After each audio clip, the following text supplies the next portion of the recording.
NBA Finals, Game 3. Cavaliers 120, Warriors 90. Cavaliers on their home court obviously looked like a better team. Now, where do we jump into this one? No Kevin Love to begin with. The concussion protocol, ever so slightly different than that of the NFL. And by that I mean it looks like they actually have one in place. Kevin Love wanted to play. I don't take away from his toughness in this one. He simply was not cleared to play. So he did not start in Game 3, did not come off the bench in Game 3. And now the big overreaction on the internet is Cavs are better without Kevin Love. Yeah, that was why I was laughing. Because the Reddit thread that you showed me this morning was go into fantastic. I won't get into it. I won't spoil it. Spoil it. But that's what Twitter was doing last night. It's like Kevin Love after the game being like, good job, guys. Maybe I can play next game and we can go on. Yeah. You guys still need me, right? It's like the last guy at the party. Yeah. It's over, man. Go home. Are you the DD? We're still partying.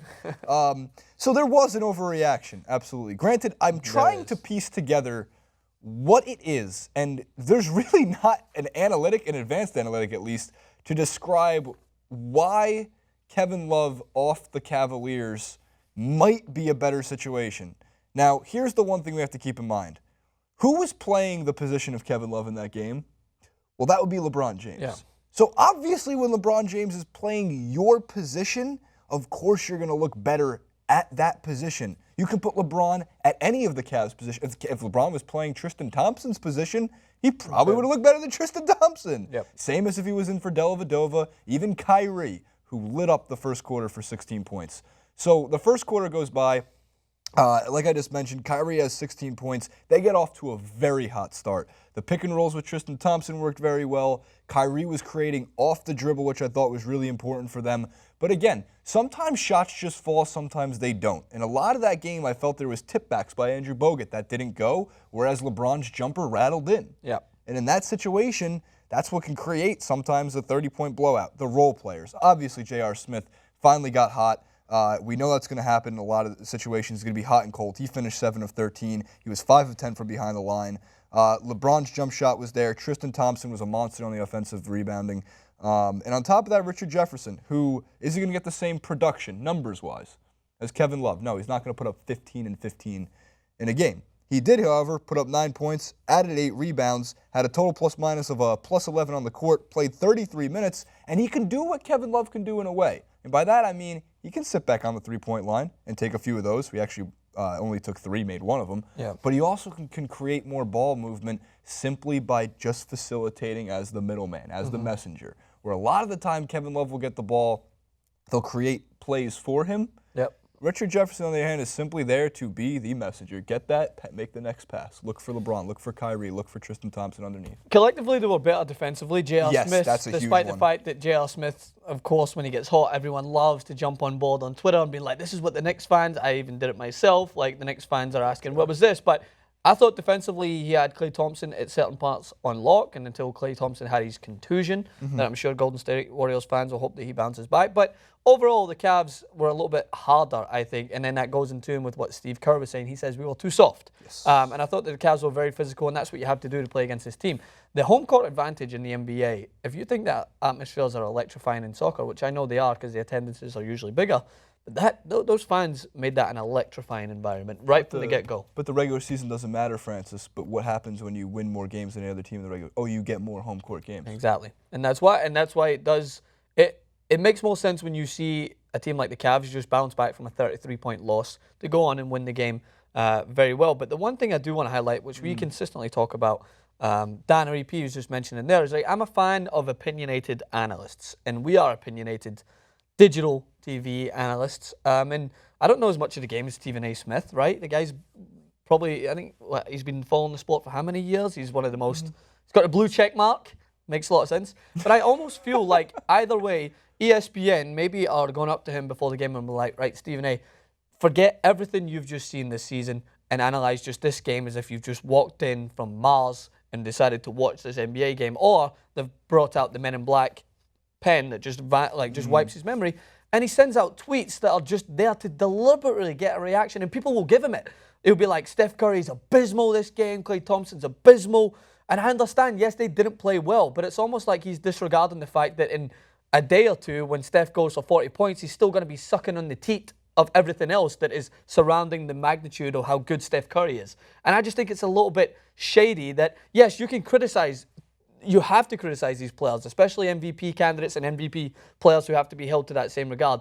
But it's this game-by-game analysis that frustrates me, because we stated earlier, we talked about how Golden State are going to win 1 and 2, and the Cavs are going to win 3. But I still think the Golden State 1 and 5. You still think Golden State 1 and 6? Yeah. And we're going to come into this game, we're going to analyze it as a game. But I'm not going to sit here and rip apart Steph Curry, a player that set the league on fire for how many games, and consistently, as people were doing against OKC, we're ripping on him, and then what happens? He comes back and he gets his team over the finish line. It might not be as extravagant as you want it to be for a guy that drains 38-foot jump shots or whatever, but it's just like, show a little bit more respect, I think. Like, yes, they lost this game, and yes, they weren't playing well, but that doesn't mean that you just go and rip apart the MVP just because he didn't have a good game, when you know fine well he's going to bounce back. If the Cavs go on and win the series, right, fair dues. But you just know that people take these games literally as the be-all and end-all, when it is, most of the time, it goes out over 7 games. So you need to take it, and how this game is going to, I would say, adjust, how Golden State are going to adjust for the next game, because they're not going to come in and play the exact same way. I still think Cavs have the great potential to even up the series, but I still fancy Golden State. I'm not going to judge it just on that. No, because you're seeing the big picture. And that's the big thing here, is there's too much overreaction on a game-by-game basis. And look, if the Cavs play defense, as you mentioned perfectly, like they did in this game, in Game 3, and LeBron has his jump shot, and Kyrie goes 7 of 9 in the first quarter, yeah, that's going to put a burden on a team like the Golden State Warriors. You made a great point, actually, that I wanted to just reiterate as well. You said that even if Steph Curry made another, 10 threes or whatever? That was exaggeration. Exactly, but if he shot a decent amount, the Cavs still win that game because of how well they were playing and how collectively they were doing a lot better throughout the court, and their depth obviously allowed them to get over the line. But yeah, it's easy to just go and pick on the fact that Steph and Clay combined for what? I think Steph had 2 points in the first half or something like that. Yeah, he had a bad first half, but the one thing that people keep, like, I don't know why they gloss over this so quickly. Steph finished with 19 points, 6 of 13 shooting, 3 of 9 from 3. No, that's not great Steph Curry unanimous MVP-like shooting. But if you do take into account the fact that he was, 1 of 8, 2 of 8 in the first half, that means he really finished 4 of 5, 4 of 6 in the second half. And actually, when they were bringing the game, because the Warriors aren't going to go away. You know, they're down 20, and you always hear it with the Warriors like you used to hear it with the Spurs.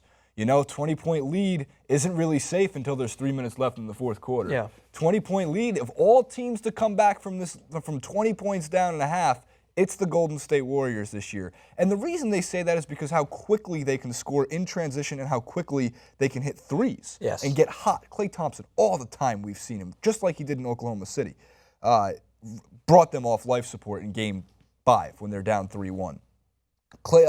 Steph and Klay were able to get a little bit of momentum going, and they brought the game within 6-7 points. Yeah. And then the Cavs turned it back to their gear that was working in the first half, shut down that whole team on defense. At least Steph made his free throws. I want to throw that out there, considering the team was 17 of 26, which isn't that great. Granted, neither was the Cavs. They were 12 of 17. But the points off turnovers was crucial for the Cavaliers. They were hounding them on defense, as you mentioned. They were able to create in transition, which also led to, you know, I'm a LeBron James fan, but if you're not a LeBron James fan, you have to somewhat admit that this is one of the most ridiculous pictures I've ever seen. Throw it up here. We'll throw it in post. The Getty Images, Getty Images grabbed this photo of LeBron pogo sticking through the goddamn gymnasium at 31 years old. The guy's not going to need any special effects for Space Jam 2. Like, he's not going to need the ability for him to jump with, like, Bugs Bunny or anything beside him. It's just going to be like, all right, LeBron, can you jump for us? All right, that's it to take. We've got it. All right, so we have, I thought the Reddit NBA thread was absolutely on fire last night when it came to the post-game reaction. We have 5 elements for you from the reddit.com/r.nba. So to the Redditors out there, I'm also a Redditor. So is Francis, so is Dan. Let's take a look at all 5 of these. Let's start with the first one. Kevin Love, quote, "Hey guys, I'm feeling a lot better. I'll be back for Game 4. New phone, who dis?" And then K, the hard K. Okay. Continuing. Oh, so good. Kevin Love's concussion test will be solving Rubik's Cubes one-handed while playing concert-level piano with the other hand sitting on a unicycle. Kev's got to win the spelling bee in another language if he wants to see Game 4. Lads. Continuing, which leads to the most important part. Quote, "Oh wait, they're good. I'm here to overreact. I'm here to complain about the overreacting. That is every comment section. I've never found a more accurate YouTube comment section than that Reddit 3-point thread right there. And it's, I mean, you don't want to complain because it's what keeps everything exciting. I don't know, yeah. And it's what keeps it, but like, Jason, I'm not just saying this because we're on the show together, but I swear to God, it's very rare that you'll have a bigger picture, like, in front of you as your focus point of a discussion. And it's all these analysts that are paid thousands upon thousands. Yes, we're jealous. Because yes, sometimes they've got sharper suits than me, and sometimes they have sharper T-shirts than Jason. Sharper T-shirts than Jason. Like Bomani Jones. But you give guys like, I do like reading The Ringer and listening to Bill Simmons, because an article that was actually today on The Ringer was like, are people forgetting who the Cavs were playing, basically? Because yes, they beat Golden State, but it's how many times have we seen this happen? We literally were given a case study 2 weeks ago when they lost to OKC, and we were like, hey, OKC's got to fucking win this. The Golden State are done. It's game over. And as you mentioned rightly, Klay Thompson gets hot for, 2 quarters of a game, and suddenly they're back and push forward. Do you know what it is? It's like when you go in, this is for the college students out there, it's when you go in to take your midterm, the second you finished, you have thrown out everything in your head that you're supposed to know for that midterm, and you just go to the second half of the semester. Yeah. We have 2 of the best ones from Reddit, though, and that includes the caption, "About Time," with this image right next to it. J.R. Smith laying the pipe. And lastly, my favorite of the night belongs to Iman Shumpert out here looking like this hat. I mean, they're not wrong. Someone also said he looks like a radish, and then Dane Cook also tweeted, who wore it better? Dan, the Flintstones, the little girl, what's her name? Pebbles? Dane Cook did a who wore it better between Iman Shumpert and Pebbles from the Flintstones. And then I guess we'll leave you with this last one. The press conference, another great press conference moment. We're not sure who this question was directed to, and neither did LeBron, JR, or Kyrie Irving. Take a look. Television Hong Kong over here. The Cavaliers have effectively frozen the pond for the Splash Brothers during the first 3 games of the finals. What are you doing differently? How are you keeping them from getting to their spots, getting open looks? And how do you plan to maintain that momentum in Game 4 on Friday night?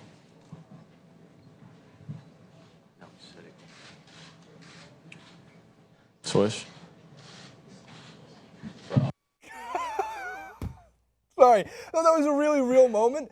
No one knew who they were asking that to, which is fine because I think it was like meant for all 3 of them. But it's really great when JR does this. Yeah. What? It's literally when you're, to go back to the teacher reference, when the teacher asks a question and there's like, your 3 of your buddies are sitting at the back and she's looking directly at you and you're like, someone going to answer this question? 42. Jason. E equals MC squared. Sorted. Be like Hamlet by Shakespeare. All right, Francis, they can comment below.